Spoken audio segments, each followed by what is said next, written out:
Hi అండి, ఈరోజు మేము కజ్జికాయలు మా తెలంగాణ గర్జెలు అంటాము. వాటికి గోధుమ పిండి తడుపుతున్నాం. గోధుమ పిండిలో కొంచెం పావు కిలో మనము మైదా కలిపాము, సాల్ట్ వేస్తున్నాం.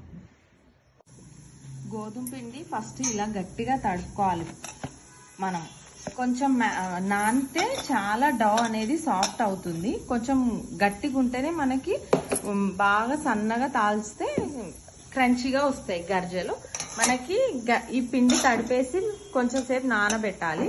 ఈ లోపు మనము పుట్నాలు 1 కప్ అయితే షుగర్ 2 కప్స్ తీసుకోవాలి. అలాగే ఇలాచి పౌడర్ ఇవన్నీ ప్రిపేర్ చేసుకోవాలి. పుట్నాలు 2 కప్స్ తీసుకోవాలి ఫ్రెండ్స్. పుట్నాలకి డబల్ షుగర్ తీసుకోవాలి. 1 కప్ రవ్వ, బొంబాయి రవ్వ మనము కొంచెం వేయించి కలపాలి. ఇలాచి పౌడర్ చేసుకోవాలి. కొంచెం కొబ్బరి కూడా తీసుకోవాలి. చాలా బాగా టేస్టీగా వస్తుంది. కజ్జికాయలకు కావలసిన పదార్థాలు: గోధుమ పిండి, కొంచెం మైదా వేసి పిండి తడిపాను, పుట్నాల పప్పు, షుగర్, బొంబాయి రవ్వ, ఇలాచి, కొబ్బరి. దీన్ని మనం అన్ని మిక్సీ చేయాలి. మనం మిక్సీ చేశాక పౌడర్ ఇలా వస్తుంది ఫ్రెండ్స్. ఈ పౌడర్ తోటే మనం గర్జెలు చేస్తాము. మనకి షుగర్ మీ ఇష్టం. మాకు 1:2 వేసాము. ఎవరి స్వీట్నెస్ ని బట్టి వాళ్ళం చేసుకోవచ్చు.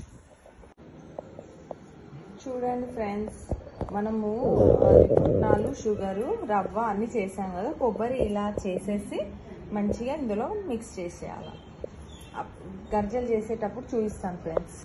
మనం చపాతీని ఇలా చేసి ఇలా గర్జ షేప్లోకి ఒక స్పూన్ ఉంటుంది,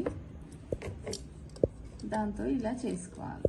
తర్వాత ఆయిల్లో డీప్ ఫ్రై చేశాక గర్జలు చూపిస్తా ప్రిపేర్ చేసి ఇలా రెడీ పెట్టుకోవాలి ఫ్రెండ్స్. గర్జలన్నీ మనము చపాతీలా తాల్చి ఇలా ఫిల్ చేసి ఇలా గర్జల్ని ప్రిపేర్ చేసుకోవాలి.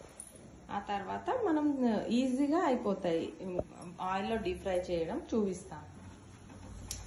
ఇలా గర్జల్ని డీప్ ఫ్రై చేయాలి ఫ్రెండ్స్. లాస్ట్ టైం నేను పల్లి పొల్లలు చేసినప్పుడు చెప్పాను, గర్జలు చూపించాను కానీ ప్రిపరేషన్ చూపించలేదు కదా, అందుకోసమే ఇప్పుడు చూపిస్తున్నాము. Easy friends. మనము ఇందులో మంచి డ్రై ఫ్రూట్స్ అన్నీ కూడా మిక్సీ చేసి హెల్తీగా కూడా ఇవ్వచ్చు ఫ్రెండ్స్ పిల్లలకి. ప్రోటీన్ అన్ని పౌడర్ చేసి గర్జలు రెడీ ఫ్రెండ్స్.